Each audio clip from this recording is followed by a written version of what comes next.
Aquests són els 5 parcs que més m'han agradat aquest any després de visitar-ne 18. I tu també els hauries de visitar. Hola, sóc el Dani i la meva passió és descobrir les millors atraccions de tot el món. Aquest 2025 he recorregut 5 països buscant els millors parcs de tota Europa. Segueix-me si vols estar al dia de totes les novetats. Número 5. Horrorland, el millor Scream Park d'Europa. Des de la rebuda fins al show final, no pares de riure i espantar-te parcs iguals. Un parc que creix any rere any i ja estem esperant què ens té preparat per aquest 2026. Número 4. Movieland, un parc molt diferent amb atraccions úniques i molt creatives. Ideal si busques experiències originals com Disaster, Cassis, Jet Ski o l'atracció on més m'he mullat a la meva vida, Magma 2.0. Número 3.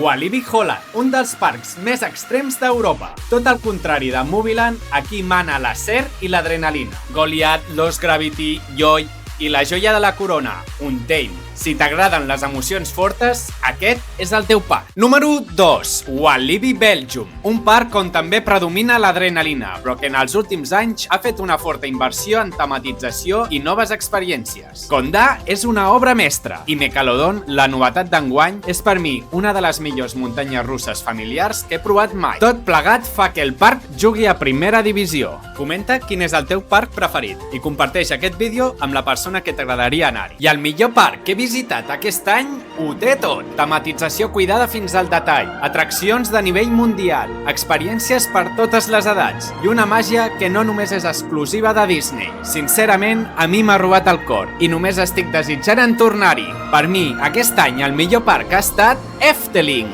Segueix-me per descobrir-ne molts més. Ens veiem en els parcs!